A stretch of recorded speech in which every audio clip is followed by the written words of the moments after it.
दोस्तों, मैं आपका भूपेंद्र नारायण सिंह मांग करता हूं कि अपने देश में फेंकने की लिमिट तय की जाए।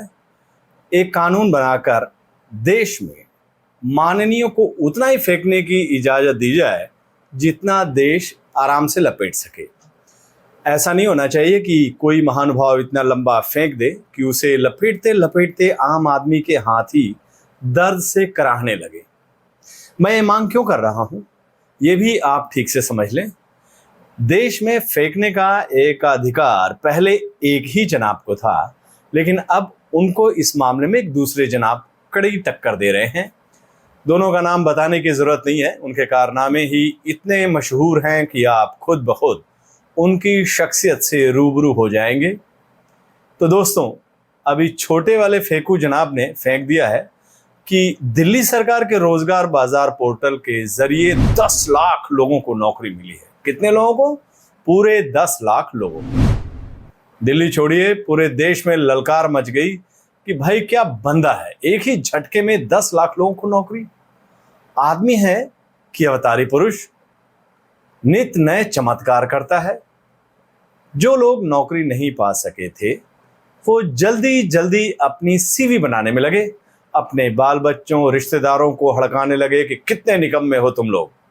दिल्ली के माननीय महापुरुष, स्वच्छ राजनीति के प्रतीक पुरुष, आम आदमी के मसीहा वहां राज दरबार लगाकर नौकरी बांट रहे हैं और तुम लोग बेरोजगारी का रोना रो रहे हो। प्रभु के दिल्ली रोजगार बाजार पोर्टल को रोज अगरबत्ती दिखाते रहो, कभी भी फिर दोबारा कृपा बरस सकती है। लोग बाग नहा धोकर पैंट शर्ट टाई शाई पहनकर टिफिन वगैरह पैक करके नौकरी पाने के लिए मुस्तैद हो गए, लेकिन उनका सुबह खराब कर दिया एक न्यूज़पेपर ने, एक अखबार ने उनकी सुबह खराब कर दी। उस अखबार का नाम है द हिंदू। अखबार ने अपने बेजान पन्नों पर दावा कर दिया कि दिल्ली वाले छोटे साहब ने नौकरी दिया है बस 12,588 को, और दावा कर दिया है 10 लाख नौकरी का। दोस्तों, अब आप ही बताइए, ये कोई बात हुई? थोड़ा बहुत का अंतर होता तो रफू कर लेते, चमड़े की जुबान की फिसलन मानकर दिल को बहला लेते, लेकिन कहाँ 10 लाख, कहाँ 12,588। कितना लपेटे लोग। फेंकने की भी एक हद होती है। फेंकना नापने की मशीन होती तो वो बेचारे भी ब्लास्ट कर जाती। दोस्तों, इसीलिए मैं मांग कर रहा हूं कि देश में कानून बनाकर फेंकने की लिमिट तय की जानी चाहिए। लिमिट तय रहेगी तो लोगों को बड़ा झटका नहीं लगेगा, हार्ट अटैक आने का खतरा नहीं होगा। हम आम हिंदुस्तानियों को दिल जिगर इन दोनों महानुभावों की तरह सख्त नहीं है कि वो हर झटके को, खास करके ये जुमले और ये नौकरियों के इस झटके को बर्दाश्त कर ले। देश आज तक दिल्ली के बड़े वाले साहब के दिए झटके से नहीं उभर पाया है।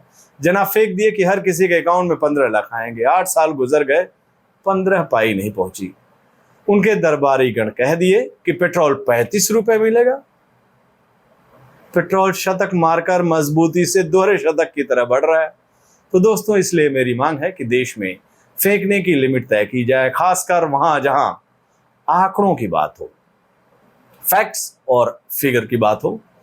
बाकी चीजों में फेंकने की पूरी आजादी है। जैसे बड़े साहब देश को विश्वगुरु बना रहे हैं, विश्व महाशक्ति बना रहे हैं, हर किसी को जिंदगी में खुशहाली ला रहे हैं, सबका साथ सबका विकास कर रहे हैं, देश में शांति सद्भाव और भाईचारा का बढ़ावा दे रहे हैं। इस टाइप के बातों में फेंकने के लिए दिल्ली के बड़े वाले साहब को पूरी छूट है।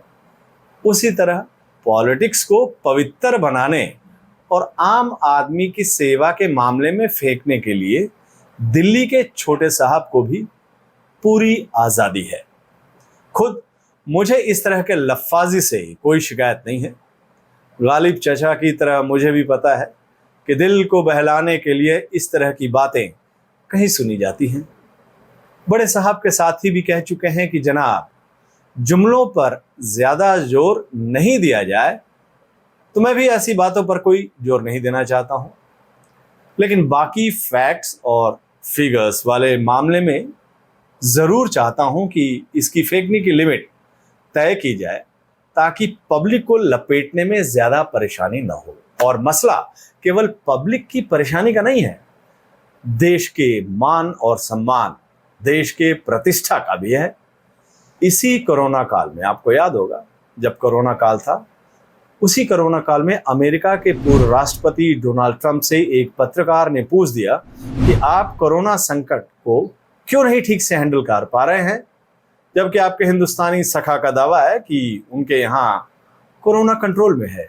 जवाब में ट्रंप ने कह दिया, भाई उसकी बात मत करो, वो चमत्कारी पुरुष है, कुछ भी दावा कर सकता है। हो गई अपने देश की तौहीन।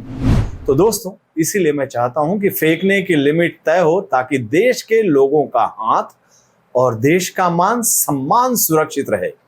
आप सबसे मेरा आग्रह है, मेरा निवेदन है कि आप भी मेरी मांग के समर्थन में मेरे साथ आएं। इस मसले को लेकर सरकार पर दबाव बनाएं और उनके कहें कि वो कानून बनाकर अपने फेंकने की लिमिट तय करें। नमस्कार।